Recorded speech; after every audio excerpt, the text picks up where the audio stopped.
فيقول الله تبارك وتعالى إني حرمت الجنة على المشركين الكافرين. إنسان يموت مشرك كان بقيت أبو الرسول جهنم، بقيت أبوك شيخ تخش جهنم، لا ينجي يوم القيامة إلا التوحيد. فيقول الله تبارك وتعالى لإبراهيم انظر تحت قدميك، قال فإذا هي بزيق متلتق فيؤخذ بقوائمه فيطرح في النار. ده أبو إبراهيم. الثلاثة عبادات. فإبراهيم عليه السلام تبرأ من كل العبادات. يعني أي إنسان يقول لا إله إلا الله ولا يتبرأ من المعبودات غير الله تبارك وتعالى كما حقق التوحيد، يتبرأ من المشركين وعبادتهم. فكده إبراهيم عليه السلام قال وإذ قال إبراهيم لأبيه وقومه إنني براء مما تعبدون. تبرأ، وده معناته لا إله إلا الله. قال إلا الذي فطرني فإنه سيهدين، ده معناته إلا الله، توحيد نفي وإثبات. فكده العلماء يقول لك الإسلام كما قال ابن باز وابن تيمية وشيخ الإسلام محمد بن عبد الوهاب، معنى تعريف الإسلام أن يستسلم الإنسان لله تبارك وتعالى بالطاعة بالتوحيد. أنا كما استسلمت للتوحيد الذي ينفي كل العبودية، لا لملك مقرب ولا لرسول مرسل ولا لولي صالح ولا صنم ولا وثن، ده معناته لا إله إلا الله. استسلام لله تبارك وتعالى بالتوحيد والانقياد لله تبارك وتعالى بالطاعة. أي حاجة أنت أمرك تنفذ أوامر الله، ده عبادة. والبراءة من الشرك. وقال ابن تيمية في رسالة تدمرية والتبرؤ من الشرك، تتبرأ من كل مشرك زي ما إبراهيم تبرأ. ربنا تبارك وتعالى قال لإبراهيم قال فجعلها كلمة باقية في عقبه أي في ذريته، كل أبناء إبراهيم الذين جاءوا من بعده ورثوا هذه الكلمة، توحيد توحيد توحيد، إلى أن جاء فترة من الزمن فنسي العلم، لأن الناس يعارض العلم الشرعي. تلقى الناس عنده ولد كويس هص عليه كده، يقول لك الولد ده داير والله ولد يقرا ليه طب يقرا ليه دكتور، وده داير ولد يقرا قانون يقرا شيء في معاه ولا كده موفل وكده، وده داير ولده يقول لك ولد ذكي يقرا ليه استاذ كده. لكن الانسان الاخر يتعلم ولده علم شرعي، ده افضل العلوم، لكن الناس يعارض العلم الشرعي. الولد اذا ما نجا في الامتحانات بتاعت مدارس يقول لك الله الولد ده ما نافع، ما نافع تعمل له شنو؟ الما نافع ده نوديه الخلوه يقرا القران، والله يعني ده كلام الله. وشوف الولد الما نافع ده يقول لك ده خليه يقرا القران، دور والله ما نافع، نتكلم من المدرسه قال تجي اخر الفصل نوديه يقرا القران، يا ناس ده كلام الله. الا دور البليد يوديه يقول لك ده يقرا القران هناك، لكن الانسان الذكي ما بده يقرا القران. فالناس نسوا العلم فظهر الشرك بالله. واخرج الامام البخاري عليه رحمه الله في كتابه الصحيح ان النبي صلى الله عليه وسلم قال رايت عمر بن لهي الخزاعي يجر خصبة في النار، قال لانه اول من بدل دين ابراهيم عليه السلام. تقول دين ابراهيم كان توحيد، وابراهيم عليه السلام ترك في ذريته كلها توحيد، لكن بعد ما نزل العلم هو التاجر من العرب مشى الشام لقى في الشام اصنام، ده بعض اصنام مختلف. قال لهم ده شنو؟ قال ده صنم. الصنم ده ماله؟ قال لا نتقرب الى الله. شال له صنم وسماه هبل، جابوا لمكه، اول صنم في مكه هبل. جابوا لمكه اهل مكه كلهم ده شنو؟ ده صنم، لانه جاء العلم. الاسلام ما متعلم، اي زول جاء روح كلام فاتن فكر طوال يقول لك والله ده احسن كلام.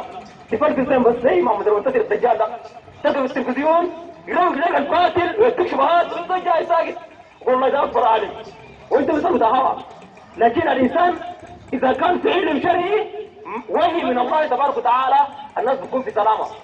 لكن ده زي جاب لهم سنم واصبح في مكه المكرمه افضل بقاع الارض 360 سنه يوبد مع الله. طيب الناس العبد الاصناف في مكه دي لا قالوا الصنم ده بنزل المطر، ولا قالوا الصنم ده به يغميد، ولا قالوا الصنم ده خلق، ولا قالوا الصنم ده برسي، ما قال اي حاجه. ليه تعمل الاصنام ده؟ قال يقول الله تبارك وتعالى: تنزيل الكتاب من الله العزيز الحكيم، انا انزلنا اليك الكتاب بالحق فاعبد الله مخلصا له الدين، انا لله الدين الخالص، والذين اتخذوا من دونه شنو؟ اولياء. ليه اخذت اولياء؟ قال ما نعبدهم الا ليقربونا الله زلفى.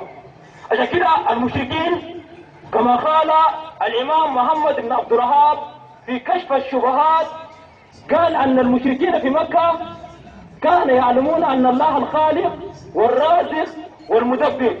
ده المشرك، وده بشهادة قرآن، لان الله تبارك وتعالى في سورة يونس قال للنبي صلى الله عليه وسلم يسأل المشركين: قل لنبينا صلى الله عليه وسلم: من يرزقكم من السماء والارض؟ امن يملك السمع والابصار؟ ومن يخرج الحي من الميت؟ ومن يخرج الميت من الحي؟ ومن يدبر الامر؟ المشرك. فسيقولون شنو؟ الله. قل لمن الارض ومن فيها ان كنتم تعلمون. سيقولون لله، فلا تذكرون؟ قل من رب السماوات السبع ورب العرش العظيم. سيقولون لله، فأنا تصرون؟ قل من بيده ملكوت كل شيء وهو يجير ولا يجار عليه. كل المشركين سيقولون الله. الله البدبر، الله البيه وبميت. ما دي هسرا هسا علينا في السران ده البيه بموت منه. يقول لك حسن وتحصونا هيا منه، هيا بخالة. والله ده الدجل ده يا جماعة. والله عندنا البيه بميت الله وحسن وتحصونا، وعند المشركين في مكة لا يحيي ولا يميت الا الله. فكده ربنا تبارك وتعالى قال: الله الذي خلقكم ثم رزقكم ثم يميتكم ثم يحييكم. هل ده سؤال لكل مشرك: هل من شركائكم من يفعل من ذلك من شيء؟ تمشرك بامر يا زلمه؟ ده سؤال لاي مشرك. هميد الصلاه ورد الحمامات ما عرف، ومحمد المنتصر ذلك والخنجر كلهم. ده سؤال مسؤول الصوفيه. هل فؤاد بقدر فيه يمين بيعمل الامر خليه يجي يزور يمين؟ ما بقدر. ده اخيرة المشركين. عارفين له ان الرازق قال له مدبر كويس. المشكله دي شنو؟ كما قال شيخ الاسلام ابن تيميه في التوسل قاعده جليله في التوسل والوسيله، وقال محمد بن عبد الوهاب في كشف الشبهات، قال ان المشكله الاساسي للمشركين اتخذوا وسائل يتوسلون بها الى الله. عشان كده ربنا تبارك وتعالى في اخر ايه عشان نختم فوق قال للمشركين في مكه: قل ادعوا الذين زعمتم من دونه، اي من دون الله تبارك وتعالى.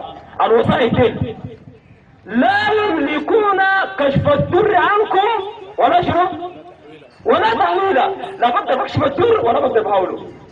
اولئك الذين يدعون يبتغون الى ربهم الوسيله.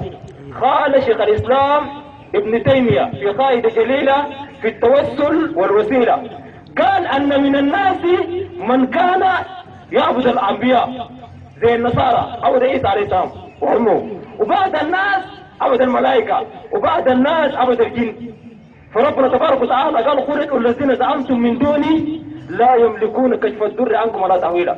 وقال ابن كثير في التفسير قال ان اناسا من المشركين كانوا يتوسلون يستعيذون بالجن. يعني المشرك كان اذا نزل واديا في الصحراء كما قال التبري في التفسير يقول: اعوذ بالجن الكبير من الصغير، او اعوذ بسيد هذا الوادي. يعني الجن الكبير عشان يحمي من الجنون الصغير. فربنا تبارك وتعالى قال: وانه كان رجالا من الانس يعيذون برجال شنو؟ من الجن فزادوهم رهقا. كان قريب الان في الجن مشرك وتوسل بالجن ده يتعيذ بالجن، والجن اسلم مع النبي صلى الله عليه وسلم، والجن ذاته بنادي الله. عشان كده ربنا قال: اولئك الناس صادوم توسلون بهم ده يدعون يبتغون الى ربهم الوسيله ويرجون رحمه الله تبارك وتعالى ويخافون عذابه ان عذاب ربك كان مهزورا. نسال الله ان يوفقنا جميعا كما يرضى ان نضرب التقوى ونقدم الاخلاص.